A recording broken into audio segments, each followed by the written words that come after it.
Hey everyone, I thought I'd do a post-surgical update video as part of my conversation with my uterus series.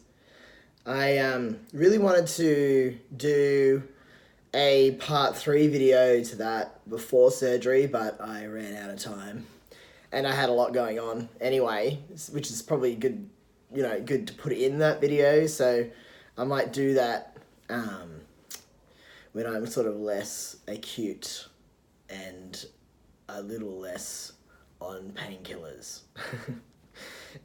So my post-surgical update, I am now day 4 post-op from a hysterectomy. So I had a total hysterectomy, which was a laparoscopic hysterectomy, which was vaginally assisted on Monday evening. I went into surgery at about 3:30 in the afternoon, and I came out at about 7.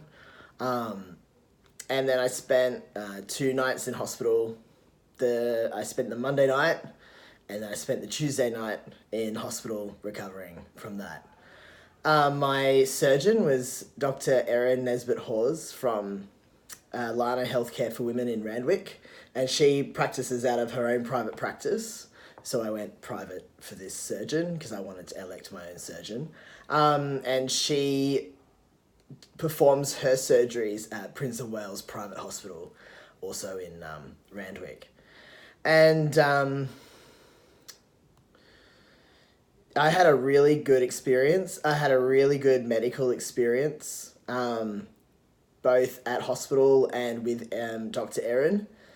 She's incredibly professional, very well educated, with a lot of experience. I know that she has performed this procedure on trans men before because I was referred by a trans man to see her.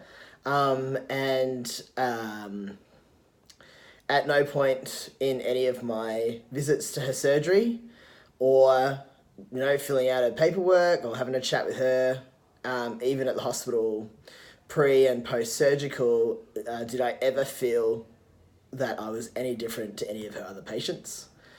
Even though I am, I didn't feel that the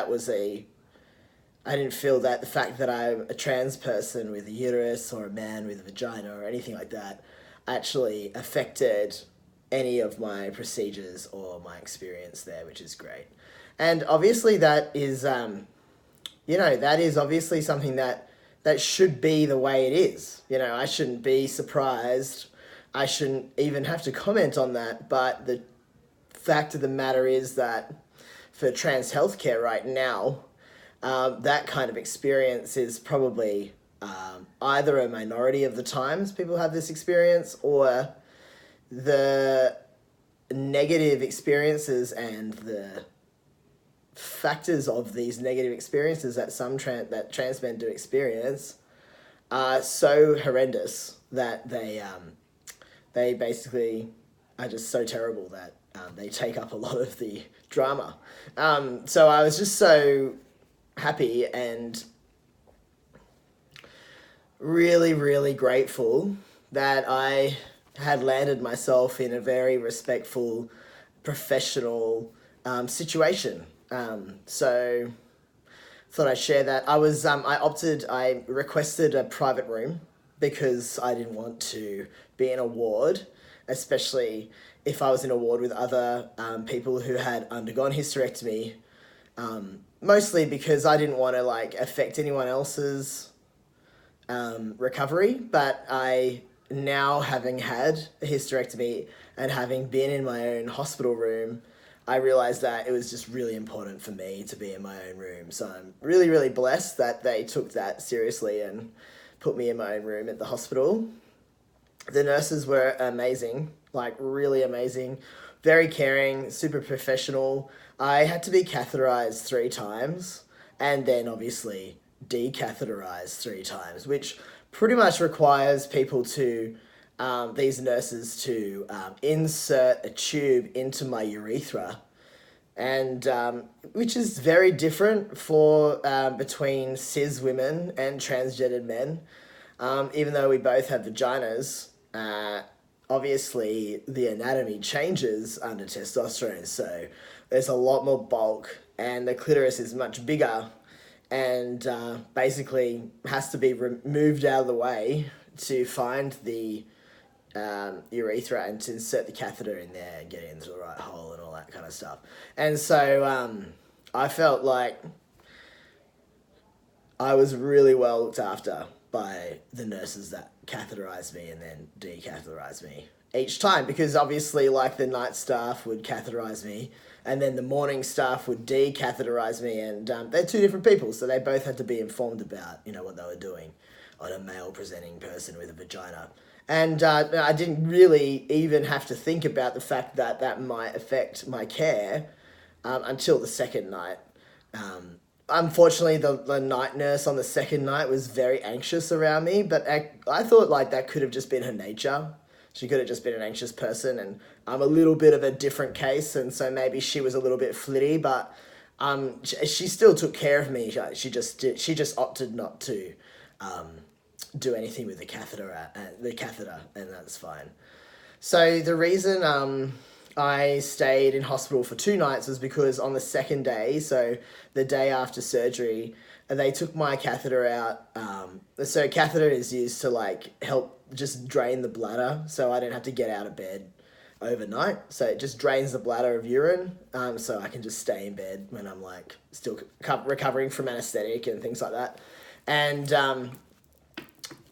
obviously you need to pee overnight because you need to get everything out, otherwise your bladder just builds up and then you could flood the bed and things like that, so it's pretty ugly. So they took the catheter out the first time the morning after surgery, and then they said you can go home as soon as you void your bladder twice in a row. You produce more than 150 mils in the toilet bowl, so I had to pee into a measuring cup every time. And then when I'm done peeing, they like do an ultrasound on my bladder, and if the ultrasound shows that there's less than 100 mils still in my bladder, then I can go home, right? So that was the idea. And so my bladder, unfortunately, went into a bit of retention, which is where it retains urine and doesn't sort of realize that it needs to get rid of it quickly enough.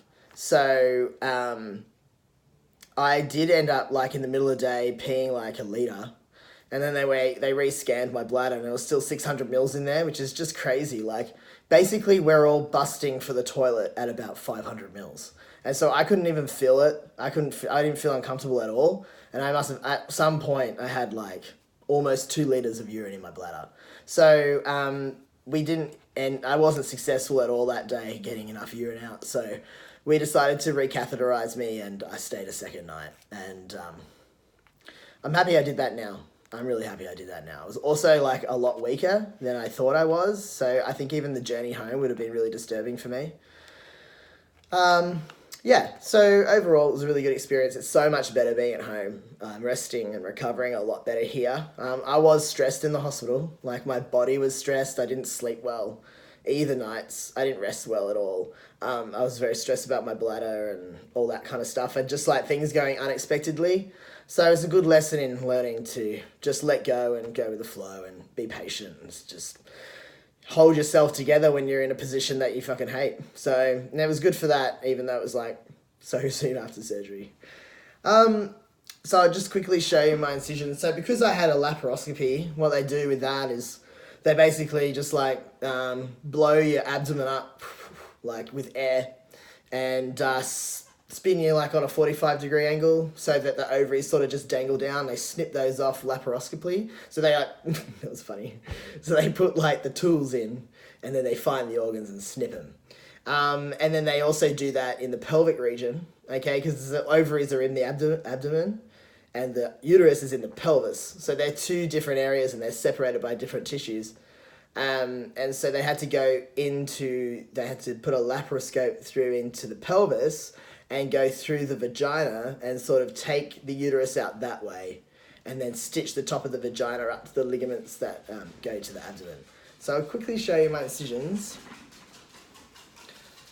I got this amazing abdominal brace. It's just like a bit of that ribbed skin coloured fibre, and it's really amazing stuff. It's like keeping everything in for me. All right, so I've got 2 small incisions on the side, a larger incision in the belly button, and a smaller incision which is here over the top of the pubic bones, like there. So it's here. So they would have gone in over the top of the bladder and moved it around, which is probably why it went into a bit of retention, like got a bit cranky. I was surprised they left so much hair on, but I talked to my mum today. She's a nurse, and she said that they've done all these studies and they found that you're less likely to get an infection in your incisions if they leave the hair on. So I thought that was really interesting. So it's like hairiness is a natural defense mechanism against infection. So, yay me. Gonna be really amazing when I rip those off in the shower on Monday. Cool, so I might just leave it there and go into other stuff. Over the next few days, I've got heaps of time. So, see you then.